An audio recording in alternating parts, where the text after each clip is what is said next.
1442 kita lanjutkan pengajian tafsir satu hari satu halaman. Kita sudah sampai pada halaman 19 menjelang akhir dari juz yang pertama. A'udzu billahi minasy syaithanir rajim. ولن ترضى عنك اليهود ولا النصارى حتى تتبع ملتهم قل إن هدى الله هو الهدى ولئن اتبعت أهواءهم بعد الذي جاءك من العلم ما لك من الله من ولي ولا نصير الذين آتيناهم الكتاب يتلونه حق تلاوته أولئك يؤمنون به ومن يكفر به فأولئك هم الخاسرون يا بني إسرائيل اذكروا نعمتي التي أنعمت عليكم وأني فضلتكم على العالمين واتقوا يوما لا تجزي نفس عن نفس شيئا ولا يقبل منها عدل ولا تنفعها شفاعة ولا هم ينصرون وإذ ابتلى إبراهام ربه بكلمات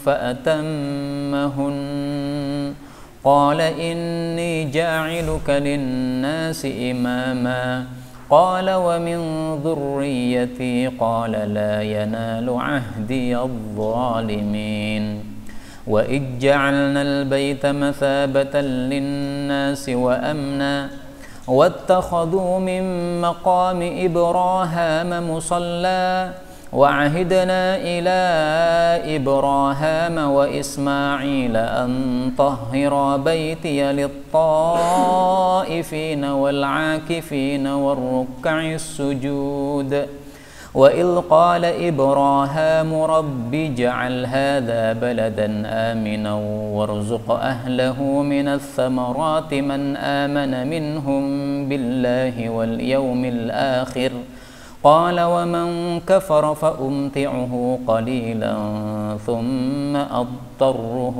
إلى عذاب النار وبئس المصير الحمد لله رب العالمين اللهم ارحمنا بالقرآن آمين. Alhamdulillah kaum muslimin rahimani wa rahimakumullah. Pada beberapa ayat yang kita baca ini tadi ada beberapa kalimat yang bisa dibaca dengan beberapa bacaan sesuai dengan bacaan-bacaan mutawatir yang diajarkan oleh Rasulullah sallallahu alaihi wasallam. Misalnya pada ayat yang ke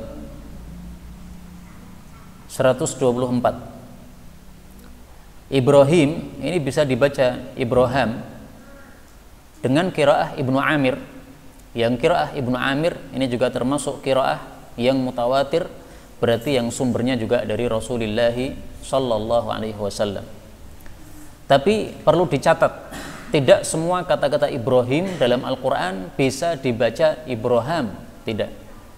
Kapan dibaca Ibrahim, kapan dibaca Ibrahim di dalam qiraah yang lain tersebut, ini ada aturannya. Sehingga yang belum mempelajari ilmu ini tidak bisa mencoba sendiri. Pokoknya setiap ketemu Ibrahim dibaca Ibrahim, enggak.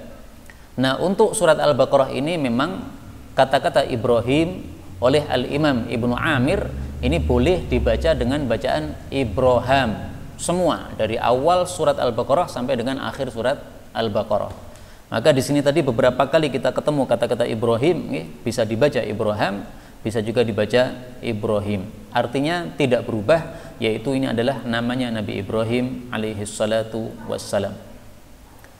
Demikian juga pada ayat 125 wattakhidhu, saya baca wattakhadhu, enggak ada masalah, dua bacaan. Demikian juga baitiya, boleh dibaca baiti. Demikian juga ahdi, boleh dibaca ahdiya. Nah, ini semuanya adalah contoh-contoh qiraah mutawatirah yang diajarkan oleh Rasulullah sallallahu alaihi wasallam. Adapun tafsir ringkasnya, kita bahas ayat 120. Allah Subhanahu wa taala mengatakan, walan tarda, dan tidak akan ridha, angka terhadap kamu wahai Nabiyuna Muhammad sallallahu alaihi wasallam. Siapa yang tidak akan ridha? Al-yahudu walan nasara, Yahudi maupun Nasrani. Tidak ridha sampai apa? Hatta, sampai tattabi'a, engkau mengikuti millatahum, agama mereka. Qul, katakanlah wahai Rasul, inna hudallahi, sesungguhnya petunjuknya Allah, huwal huda, itulah petunjuk. Walain, dan sungguh jika ittaba'ta, engkau mengikuti ahwa'ahum, hawa nafsu mereka, ba'dalladzi, setelah apa yang ja'aka, datang kepada engkau, minal ilm, dari ilmu, maka akibatnya apa? Malaka, tidak ada bagimu wahai Nabi, minallahi, dari Allah, miwaliyin, pengurus, wala nasirin, tidak pula penolong. Kaum muslimin rahimani wa rahimakumullah, ayat ini menunjukkan bahwasanya orang-orang kafir tidak akan berhenti dari mengganggu umat Islam, kecuali kalau umat Islam sama-sama memeluk apa yang mereka peluk. Mereka beragama Yahudi, kita semuanya agama Yahudi, maka mereka baru berhenti dari mengganggu kita. Nasrani juga begitu, tidak akan berhenti dari mengganggu kita, kecuali kalau kita sudah mau murtad atau kafir sebagaimana mereka. Kenapa? Karena mereka meyakini berada dalam kebenaran. Yahudi meyakini bahwasanya yang benar adalah Yahudi, Nasrani meyakini bahwasanya yang benar adalah apa? Nasrani. Sebagaimana kita umat Islam juga meyakini bahwasanya yang benar adalah umat Islam, agama Islam. Karena itu Rasulullah Shallallahu Alaihi Wasallam lewat ayat ini disuruh oleh Allah Subhanahu Wa Taala secara tidak langsung supaya tidak usah menggubris apa yang diinginkan oleh Yahudi Nasrani.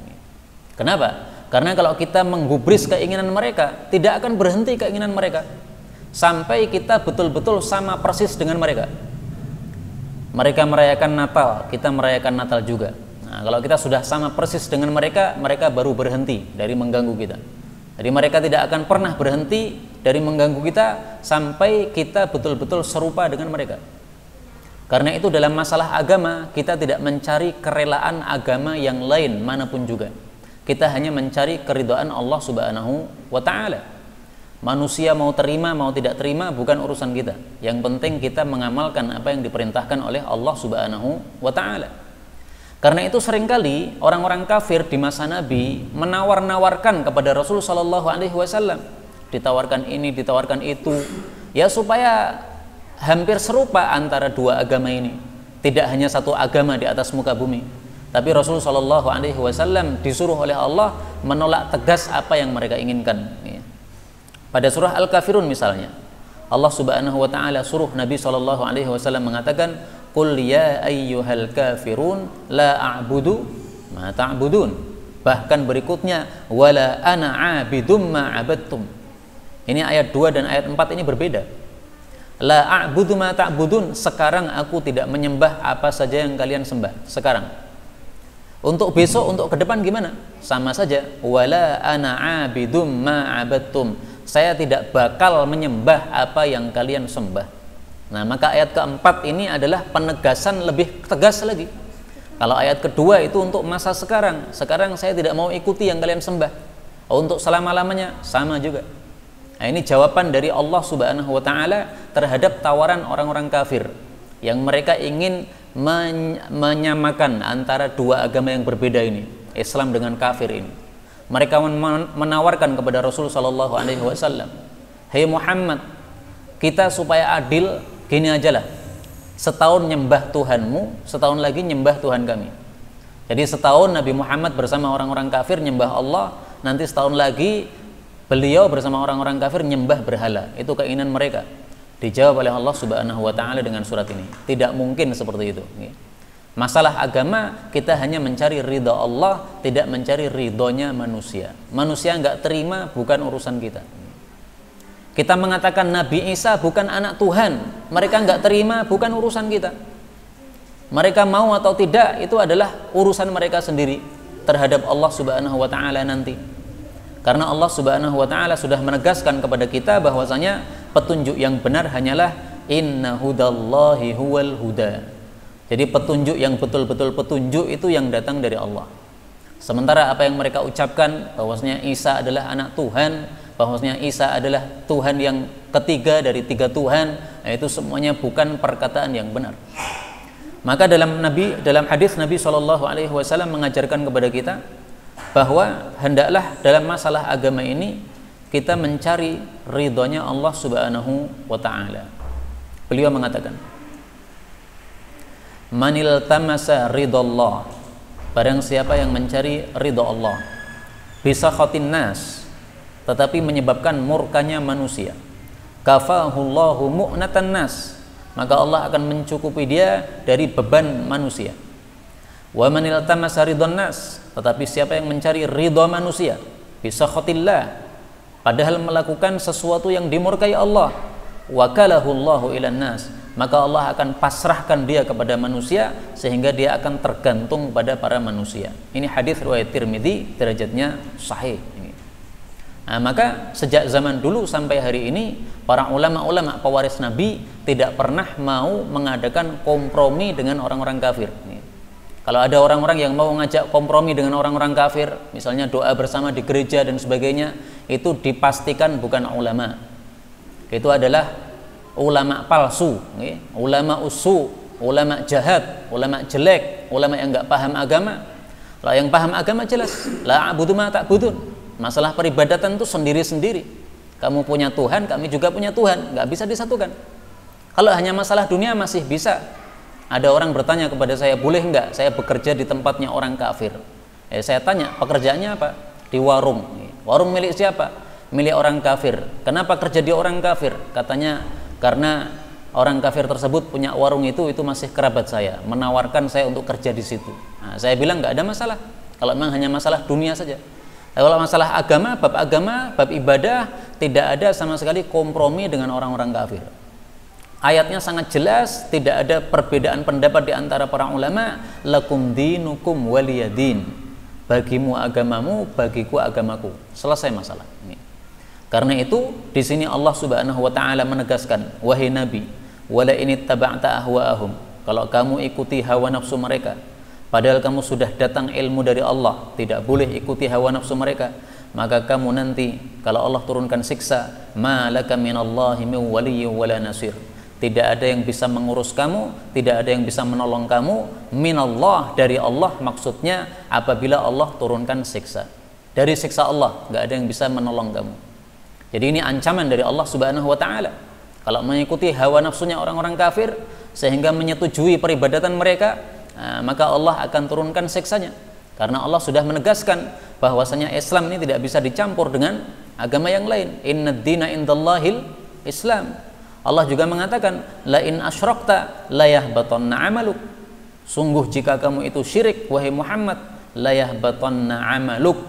Sungguh betul-betul amalmu akan hancur binasa, wala takunanna minal khasirin. Sungguh betul-betul kamu akan menjadi orang-orang yang rugi. Karena itu kaum muslimin rahimani wa rahimakumullah, kalau ada ajakan-ajakan kepada kita umat Islam supaya kita damai dengan orang-orang kafir, non muslim, itu sebenarnya ajakan yang bagus. Damai-damai yaitu sesama tetangga kita, bagus. Tapi bukan berarti kemudian damai kemudian berlebih-lebihan, berkelanjutan damainya, sehingga kemudian orang kafir masuk ke dalam masjid ketika ada perayaan Idul Fitri misalnya, Idul Adha misalnya. Tidak seperti itu. Orang kafir tempatnya bukan di masjid. Orang kafir nggak boleh masuk masjid. Orang kafir najis, tempatnya di luar sana. Kalau mau masuk masjid ya syahadat dulu. Demikian juga orang muslim, tempatnya bukan di gereja. Kalau mau doa ya di masjid, bukan di gereja. Umat Islam itu, kalau mereka mengajak kita untuk berdoa bersama di sana, ya kita berikan aja kesempatan mereka untuk berdoa, tapi mereka sendiri, bukan kita. Silahkan kalian mau berdoa, silahkan, tapi bukan di tempat kita, bukan di masjid kita, tapi di tempat kalian masing-masing, di gereja kalian masing-masing. Apa kata Sayyidina Umar tentang gereja? Mari kita lihat. Ini yang menyebabkan Sayyidina Umar enggak mau masuk gereja. Wa qala Umar, berkata Sayyidina Umar, inna, sesungguhnya kami umat Islam, la nadkhul kanaisakum, tidak bakal masuk gereja-gereja kalian. Kenapa?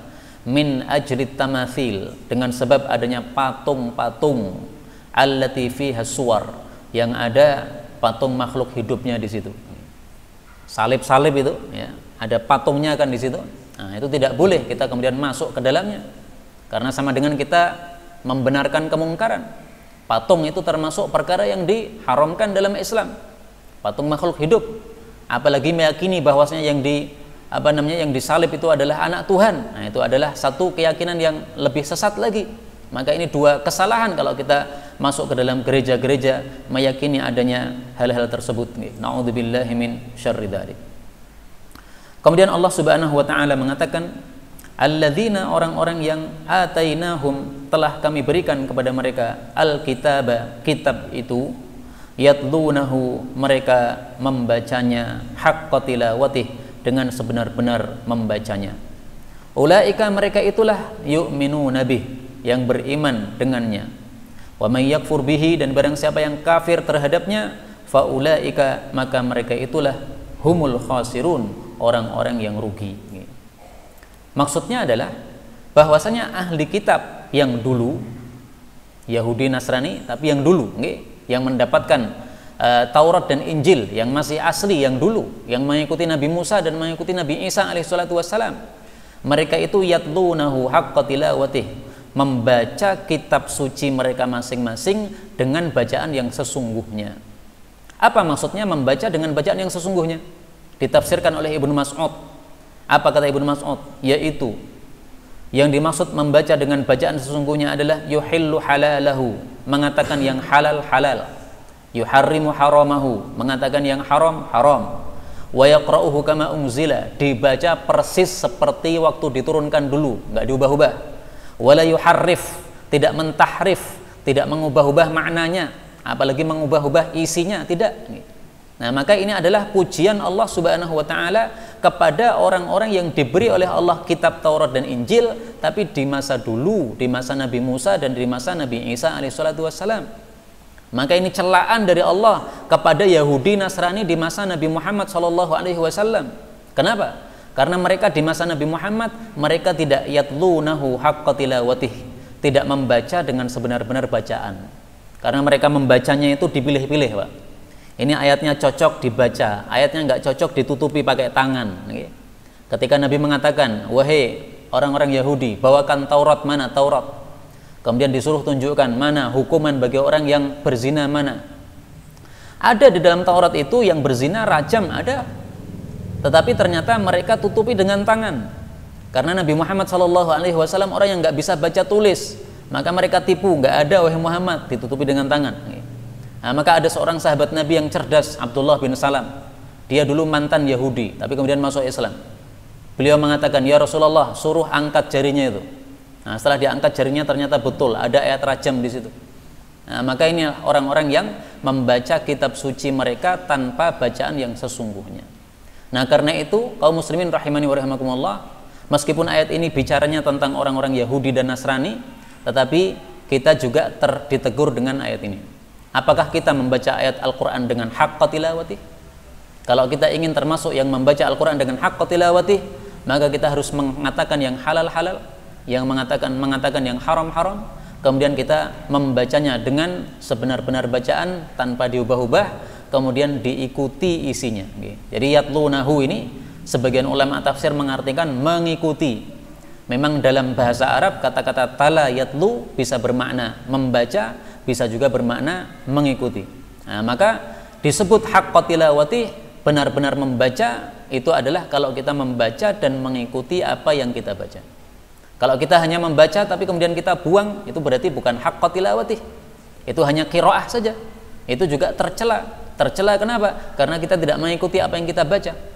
Itu sama dengan orang yang sakit dapat resep dari Pak Dokter, setelah dibaca kemudian dibuang resepnya, tidak diikuti, beli obatnya di apotik, ya nggak ada gunanya. Nah, demikian juga Quran ini, kalau hanya kita baca kemudian kita tidak mengamalkan isinya atau tidak mengikutinya, berarti bukan termasuk yang yatlunahu haqqa tilawatih. Karena itu Allah mengancam barang siapa yang kafir dengannya, maka merekalah orang-orang yang rugi. Kemudian Allah mengatakan, ya Bani Israel, wahai Bani Israel, yaitu orang-orang Yahudi, Udhkuru, ingatlah ni'mati allati, nikmatku yang an'amtu alaikum, telah saya berikan kepada kalian. wa anni dan bahwasanya aku ini faddaltukum, aku telah melebihkan kalian alal alamin, di atas seluruh alam. Ayat ini sudah pernah kita bahas, yaitu pada ayat 47 dari surat Al-Baqarah, sehingga tidak usah kita ulang. Yang ringkasnya bahwasanya ayat ini menegur Bani Israel, mereka disuruh mengikuti langkah bapak mereka. Bapak mereka siapa? Israel. Siapa Israel?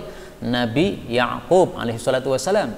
Nabi Ya'qub sangat taat kepada Allah, maka seolah-olah ditegur, wahai anak-anak Ya'qub, kenapa kalian tidak taat kepada Allah? Berapa nikmat yang sudah saya berikan kepada kalian, kenapa kalian tidak syukuri dengan mentaati saya?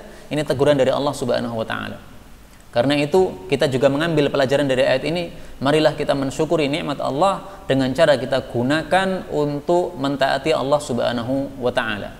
Membaca Quran, beramal soleh, sholat tahajud, sholat sunnah, dan sebagainya. Amal-amal soleh ini adalah untuk kita mensyukuri nikmat-nikmat Allah Subhanahu wa ta'ala.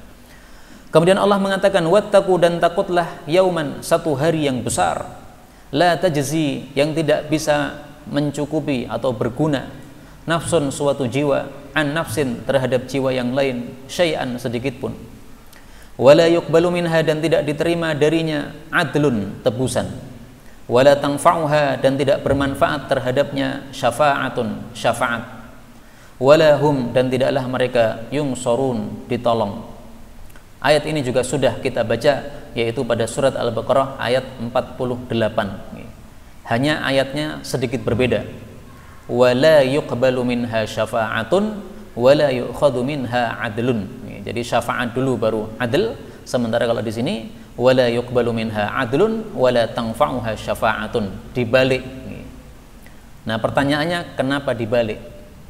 Ada pelajaran untuk kita, Pak. Jadi pengajaran itu kalau diulang-ulang tetapi dengan kalimat yang sama membosankan. Maka oleh Allah Subhanahu wa ta'ala diubah kalimatnya supaya tidak membosankan. Nah, maka ini pelajaran untuk kita. Bagaimana supaya pelajaran tidak membosankan? Nah, kadang-kadang dengan cara yang lain, dengan metode yang lain. Meskipun ya dalam Al-Quran memang ayatnya berulang-ulang, ada tujuannya juga. Kenapa diulang-ulang? Supaya dia itu menancap dalam hati. Karena sesuatu yang diulang-ulang akan menancap. Ma takarrara taqarrara. Sesuatu yang diulang-ulang pasti akan menetap, sebagaimana hafalan. Hafalan itu kuncinya diulang-ulang. Kalau sering mengulang maka hafalannya akan menjadi mantap. Nah, demikian juga ayat-ayat Quran mirip-mirip isinya, diulang-ulang terus. Ini supaya pemahamannya tidak keluar dari pikiran manusia, tapi menancap dalam pikiran manusia, sehingga semuanya paham dengan apa yang disebutkan oleh Allah dalam Al-Quran ini. Kemudian pada ayat 124 Allah Subhanahu wa ta'ala mengatakan, wa il, dan ingatlah ketika ibtala, menguji Ibrahima atau Ibrahama, kepada Nabi Ibrahim. Siapa yang menguji? Rabbuhu, Rabbnya. Menguji dengan apa? Bikalimatin, dengan beberapa kalimat, maksudnya beberapa syariat. Fa'atammahun, lalu beliau menyempurnakan kalimat-kalimat tersebut, maksudnya menjalannya dengan sabar. Qala, Allah mengatakan, ini sesungguhnya aku ja'iluka, akan menjadikan engkau linnasi, untuk para manusia, imaman, sebagai imam. Imam itu maksudnya panutan. Qala, maka Nabi Ibrahim mengatakan, wa min dzurriyyati, demikian juga dari keturunan-keturunanku. Jadi minta supaya keturunan-keturunannya dijadikan imam. Qala, Allah menjawab, la yanalu, tidak akan mengenai ahdi, perjanjianku ini, adz-dzalimin, kepada orang-orang yang zalim, yaitu diantara keturunan engkau. Ayat ini menunjukkan fadilah Nabi Ibrahim alaihi salatu wassalam. Nabi Ibrahim mendapatkan julukan apa? Khalilullah, kekasihnya Allah. Kenapa? Karena beliau diperintah apapun taat kepada Allah Subhanahu wa ta'ala. Sesuatu yang tidak masuk akal manusia, tapi kalau itu perintah Allah, sudah, bismillah, langsung lakukan. Wahai Ibrahim, sembelih anakmu, ambil pisau beliau, jatuhkan anaknya ke tanah, disembelih itu pada lehernya. Kenapa? Perintah Allah Subhanahu wa ta'ala. Nggak masuk akal, ya nggak masuk akal. Namanya anak kok disembelih gimana? Kita disuruh kasih sayang kepada anak, tapi ini perintah Allah, selesai masalah. Kalau perintah Allah nggak perlu pakai nalar lagi, karena nalar kita ini lemah. Sementara Allah Subhanahu wa ta'ala zat yang maha sempurna, zat yang maha mengetahui, sehingga akal kita di hadapan Allah nggak ada nilainya. Sehingga kalau Allah suruhkan apapun, ya sudah, meskipun akal kita tidak bisa menerimanya, tetap harus mentaati. Nah, itu Nabi Ibrahim alaihissalatu wassalam. Karena itu yang dimaksud kalimatin di sini, beberapa kalimat ini maksudnya adalah beberapa syariat perintah dari Allah Subhanahu wa taala. Syariatnya apa saja? Banyak. Nih. Kata Ibnu Abbas, disuruh untuk taharah, melakukan bersuci. Ada 5 bersuci pada kepala, ada 5 bersuci pada tubuh. Yang pada kepala suruh potong kumis, suruh berkumur-kumur, suruh istingsyak ketika wudhu, suruh bersiwak, disuruh farqur ra's, yaitu kalau sisiran itu dipisah, dibelah tengah ini, Pak. Untuk Nabi Ibrahim alaihissalatu wassalam, semuanya dilakukan oleh Nabi Ibrahim. Disuruh bersuci pada tubuhnya, potong kuku, kemudian bersihkan bulu kemaluan, kemudian khitan, tetak, kemudian bersihkan bulu ketiak, kemudian bersuci dari berak atau kencing dengan air. Nah, semuanya dilakukan oleh Nabi Ibrahim alaihissalatu wassalam. Tidak hanya itu perintah Allah, disuruh hijrah, akhirnya beliau hijrah juga ke Syam. Diuji dengan api, dibakar, sabar juga, tidak minta apapun kepada Jibril, tapi cukup tawakal kepada Allah Subhanahu wa taala. Diuji dengan khitan pada usia yang sudah tua renta, dilakukan juga. Kemudian bidzabhi ibnihi, disuruh untuk menyembelih anaknya. Ini yang terbesar ceritanya. Ternyata juga dilakukan oleh Nabi Ibrahim alaihi salatu wassalam. Karena itu pada ayat lain Allah Subhanahu wa taala memuji Nabi Ibrahim. Beliau mengatakan, Allah mengatakan, wa Ibrahim alladzi waffa alla taziru waziratu wizra ukhra. Nabi Ibrahim adalah alladzi, orang yang waffa, menyempurnakan. Maksudnya menyempurnakan semua yang diperintahkan oleh Allah Subhanahu wa taala. Ini surat An-Najm ayat 37. Dipuji oleh Allah. Dari sejak beliau melakukan dulu sampai hari kiamat, pujian ini enggak akan dihapus karena sudah termaktub dalam Al-Qur'an. Ini berkahnya orang taat kepada Allah seperti ini, Pak. Dipuji oleh Allah, namanya jadi harum terus sampai hari kiamat. Subhanallah. Karena itu pelajaran untuk kita yang sangat penting. Kalau kita ingin diberkahi oleh Allah Subhanahu wa taala sebagaimana Nabi Ibrahim alaihissalatu wassalam, ya kuncinya ini, wafa, menyempurnakan apa yang diperintahkan oleh Allah. Diperintahkan salat jamaah 5 waktu ke masjid, ya datang ke masjid. Diperintahkan untuk bangun salat tahajud, ya bangun.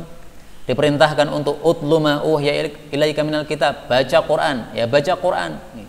Jangan dipilih-pilih perintah. Yang enak dilakukan, yang tidak enak tidak dilakukan. Nah, itu berarti tidak wafa, tidak menyempurnakan apa yang diperintahkan oleh Allah Subhanahu wa taala. Karena itu Allah mengatakan, inni ja'iluka linnasi imama. Nah, setelah dia menyelesaikan perintah Allah, maka diangkat posisinya oleh Allah, diangkat sebagai imam, panutan. Panutan maksudnya dijadikan panutan oleh orang-orang yang baik. Karena panutan itu ada 2 macam. Ada panutan bagi orang-orang jelek, sama panutan bagi orang-orang yang baik. Ini maksudnya adalah panutan bagi orang-orang yang baik. Karena itu amalan kebaikan yang kita lakukan pada hari Idul Adha, menyembelih kurban, ini pahalanya semuanya mengalir kepada siapa? Nabi Ibrahim alaihissalatu wassalam. Kenapa? Beliau yang memberikan contoh. Dicontohkan oleh beliau, disuruh Allah itu taat. Meskipun yang disembelih anak, ya sembelih. Nah, sekarang Allah itu sudah sangat rahmat kepada kita. Kita tidak disuruh ambil anak kita, tapi kita disuruh ambil duit kita untuk beli kambing atau beli sapi setiap tahun sekali. Nah, kita diuji oleh Allah, taat enggak? Kalau taat seperti Nabi Ibrahim, maka akan mendapatkan fadilah sebagaimana yang didapatkan oleh Nabi Ibrahim alaihi salatu wassalam. Dan bagusnya Nabi Ibrahim, dia mengatakan wa min dzurriyyati. Ya Allah, yang jadikan imam jangan hanya saya, tapi keturunan-keturunan saya juga begitu. Apakah ini permintaan dikabulkan oleh Allah? Dikabulkan oleh Allah, tetapi Allah mengatakan la yanalu ahdiyadz zalimin. Keturunanmu yang zalim tidak bakal mendapatkan perjanjian ini. Tapi keturunanmu yang tidak zalim, maka mereka mendapatkan apa yang engkau mintakan ini. Karena itu sejak Nabi Ibrahim sampai Nabi Muhammad SAW, semua kitab yang turun dan semua nabi yang muncul itu selalu dari keturunan Nabi Ibrahim alaihissalam. Kenapa? Karena beliau minta wa min dzurriyyati, dari keturunan saya. Dikabulkan oleh Allah Subhanahu wa taala. Sebagaimana disebutkan dalam ayat yang lain, wa ja'alna fi dzurriyyatihi an-nubuwwata wal kitab. Surat Al-Ankabut ayat 27. Dan kami telah menjadikan pada keturunan beliau, yaitu Nabi Ibrahim alaihissalatu wassalam, an-nubuwwata, kenabian, wal kitaba, dan kitab. Nah, maka semua kenabian dan semua kitab yang turun setelah Nabi Ibrahim semuanya pasti dari keturunan Nabi Ibrahim alaihissalatu wassalam. Mau Nabi Musa, mau Nabi Isa, mau Nabi siapapun juga, Nabi Muhammad sallallahu alaihi wasallam juga termasuk dari keturunan Nabi Ibrahim alaihissalatu wassalam. Kemudian Allah mengatakan, wa'il, dan ingatlah ketika ja'alna, kami menjadikan al-baita, rumah itu maksudnya Ka'bah, masabatan, sebagai tempat berkumpul, linnasi, bagi para manusia, wa amna, dan sebagai keamanan, wattakhidhu, dan ambillah, mim maqami Ibrahim, dari maqam Ibrahim, yaitu batu yang Nabi Ibrahim berdiri di atasnya, musalla, sebagai tempat salat, wa ahidna, dan kami perintahkan, ila Ibrahim, kepada Nabi Ibrahim, wa Ismail, kepada Nabi Ismail putranya. Apa perintahnya? Antahira, bahwasanya sucikanlah, baitiya, rumahku, yaitu Ka'bah, lit-taifin, untuk orang-orang yang tawaf, wal akifin, dan orang-orang yang mukim, war ruk'i sujud, dan orang-orang yang rukuk dan sujud, maksudnya orang-orang yang melakukan salat di situ. Ini adalah salah satu fadilah yang diberikan oleh Allah kepada Nabi Ibrahim alaihi salatu wassalam. Fadilahnya apa? Beliau disuruh untuk membangun Ka'bah sebagai tempat ibadah para manusia. Karena itu setiap orang melakukan sholat di Mekah, di Ka'bah, maka pahalanya pasti mengalir kepada Nabi Ibrahim alaihissalatu wassalam. Ini fadilah yang sangat besar seperti ini. Jadi berapa pahala Nabi Ibrahim tidak bisa dihitung. Berapa orang yang sholat di Mekah, di Ka'bah? Berapa orang yang melakukan tawaf di Ka'bah? Berapa orang yang melakukan umroh kemudian melakukan sa'i dan ibadah-ibadah yang diajarkan oleh Nabi Ibrahim alaihissalatu wassalam ini? Nggak bisa dihitung jumlahnya. Pahalanya semuanya mengalir kepada beliau yang pertama kali telah memberikan contoh kepada umat manusia terhadap amalan ibadah tersebut. Allah mengatakan pada ayat ini, masabah, Ka'bah adalah tempat kumpul manusia. Bagaimana cara Allah membuat Ka'bah sebagai tempat kumpul manusia? Allah jadikan hatinya manusia selalu rindu kepada Ka'bah.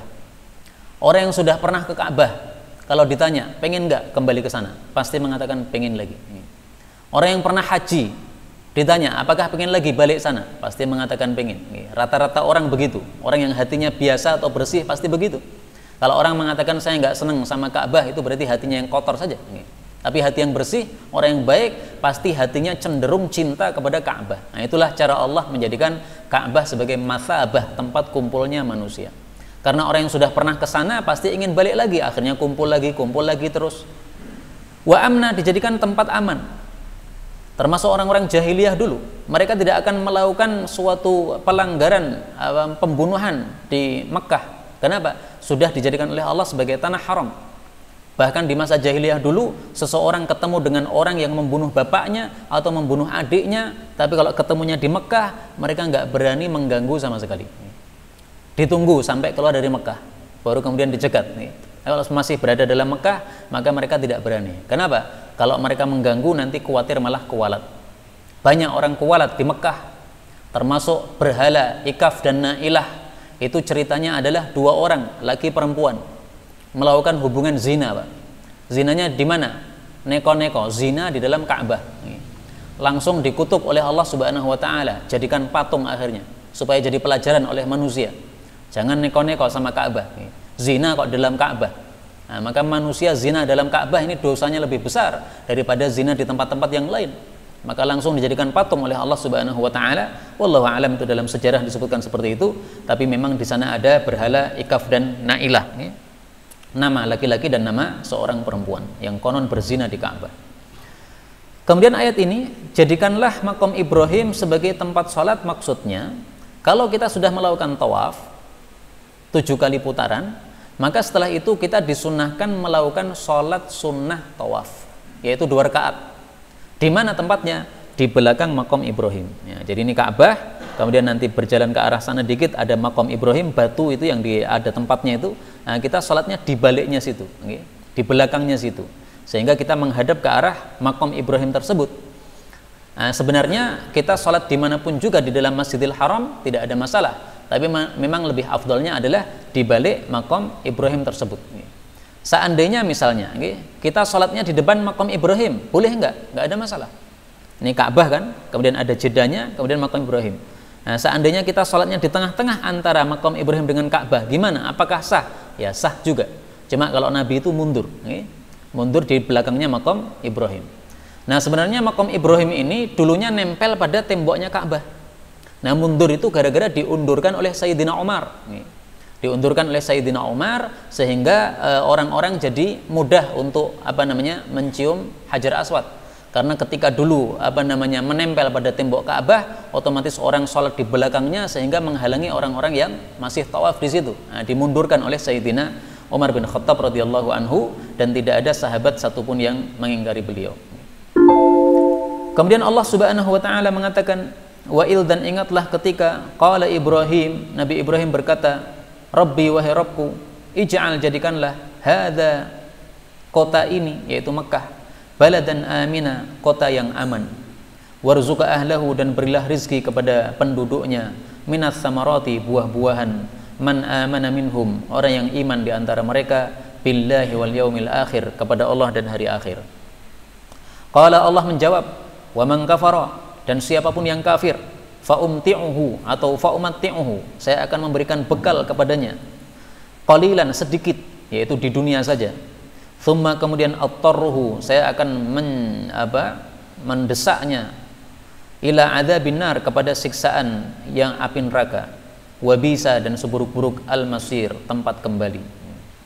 Nabi Ibrahim alaihissalatu wassalam berdoa kepada Allah Subhanahu wa taala, minta dijadikan kota Mekah itu adalah kota yang aman. Ini menunjukkan bahwasanya keamanan termasuk nikmat Allah yang sangat besar. Karena itu kita di Indonesia ini alhamdulillah tidak ada peperangan, aman, tidak seperti misalnya di Suriah dan sebagainya yang akhirnya negaranya berantakan karena perang sesama warganya sendiri. Ini adalah nikmat dari Allah, Pak. Kalau kita ingin Indonesia ini aman seperti ini, maka hendaklah kita mensyukuri nikmat Allah Subhanahu wa taala tersebut. Bagaimana syukur kepada nikmat Allah? Taat terhadap perintah Allah Subhanahu wa taala. Kalau kita tidak taat perintah Allah Subhanahu wa taala, sangat mudah bagi Allah untuk membuat negara kita ini carut marut sebagaimana negara-negara yang lain. Jadi kacau balau, jadi perang sesama warganya sendiri, sehingga kemudian saling mengusir antara satu kelompok dengan kelompok yang lainnya. Itu sangat mudah bagi Allah Subhanahu wa taala. Karena itu marilah kita jaga apa yang sudah kita bisa lakukan dari amal-amal soleh, tetap kita jaga terus supaya kita termasuk orang-orang yang mensyukuri nikmat Allah, sehingga nikmat Allah tetap diabadikan oleh Allah Subhanahu wa taala. Kemudian ayat ini menunjukkan juga bahwasanya rizki yang termasuk rizki yang bagus adalah as-samarat, buah-buahan. Nabi Ibrahim mintakan buah-buahan untuk keluarganya, untuk ahlahu, yaitu penduduknya di Mekkah. Maka buah-buahan ini berarti termasuk rizki yang istimewa dari Allah Subhanahu wa taala. Maka demikian juga ahli gizi juga mengatakan buah-buahan termasuk makanan yang sangat sehat untuk kehidupan manusia. Disebutkan oleh Allah Subhanahu wa taala di dalam Al-Qur'an. Bahkan di dalam jannah nanti Allah Subhanahu wa taala tetap memberikan buah-buahan kepada ahli jannah. Pada surah Al-Mursalat, wa fawakiha mimma yashtahun, buah-buahan yang diinginkan oleh ahli jannah. Ini menunjukkan pentingnya buah-buahan dalam kehidupan kita. Kemudian Allah Subhanahu wa taala mengatakan, wa man kafara fa umti'uhu qalila. Orang kafir pun juga akan diberi rizki oleh Allah Subhanahu wa taala. Jadi Allah itu Maha Rahman. Ketika Nabi Ibrahim mengatakan, ya Allah, berikanlah kepada yang iman buah-buahan. Jadi seolah-olah yang kafir nggak usah dikasih saja ya Allah. Maka Allah jawab, oh enggak, orang kafir pun tetap saya beri. Fa umti'uhu, saya beri, tetapi qalilan, sebentar saja. Sebentar, yaitu di dunia saja. Jadi Allah di dunia ini nggak pilih-pilih. Mau kafir, mau muslim, semuanya kasih makan. Ini kenapa? Karena rahmannya Allah Subhanahu wa taala. Tapi nanti di akhirat sudah tidak ada lagi rahmat Allah untuk orang-orang kafir, sehingga mereka dibiarkan di dalam neraka kekal selama-lamanya tanpa ada yang menyelamatkan mereka. Kaum muslimin rahimani wa rahimakumullah, ayat ini mengingatkan kita hadis Nabi sallallahu alaihi wasallam, di mana Rasul sallallahu alaihi wasallam bersabda, Innallaha, sesungguhnya Allah itu, yu'tid dunya, memberikan dunia ini, may yuhibbu wa man la yuhib, kepada orang yang dia sukai maupun orang yang tidak dia sukai. Jadi mau mukmin mau kafir semuanya dikasih dunia oleh Allah Subhanahu wa taala. Wala yu'tid din, tetapi Allah tidak memberikan agama illa man ahabba, kecuali kepada orang yang dicintai oleh Allah. Faman a'tahu Allahu din, maka barang siapa yang diberi agama oleh Allah, faqad ahabbah, berarti itu adalah sudah dicintai oleh Allah Subhanahu wa taala. Ini hadis diriwayatkan oleh Imam Ahmad, disahihkan oleh Imam Hakim dan ulama-ulama yang lain. Karena itu marilah kita menjaga apa-apa yang sudah diberikan oleh Allah dari perkara-perkara agama. Kita datang ke masjid sholat jamaah, ini agama, Pak. Ini tidak diberikan kepada siapapun, tapi diberikan kepada orang-orang khusus, tidak diberikan kepada semua orang, enggak. Banyak orang yang paham mendengar hadis bahwasanya datang ke masjid sholat jamaah pahalanya 27, kalau di rumah pahalanya 1. Banyak yang ngerti. Sekarang sudah ada HP, ada WA, banyak yang baca, tapi tidak semua dapat taufik. Kenapa? Karena ini masalah agama yang hanya diberikan oleh Allah kepada orang-orang yang disukai saja. Karena itu apa-apa yang sudah bisa kita amalkan dari amalan-amalan agama, yang ini menunjukkan berarti Allah cinta kepada kita, jangan dilepaskan. Kita sudah bisa sholat tahajud, lakukan terus, jangan bolong-bolong. Kita sudah bisa membaca Quran, baca setiap hari, jangan bolong-bolong. Kita sudah bisa sholat berjamaah di masjid, datang terus ke masjid, jangan bolong-bolong, jangan datnyeng, karena khawatir kalau kita itu tidak rutin ke masjid, nanti lama-lama jadi malas, akhirnya pilih kemalasan, akhirnya mati dalam keadaan tidak ke masjid. Na'udzubillahi min syarri dzalik. Sudah diberi hidayah oleh Allah, hendaklah dijaga. Itulah agama yang diberikan oleh Allah kepada orang-orang yang dicintainya. Wallahu a'lam bissawab, walhamdulillahi rabbil alamin.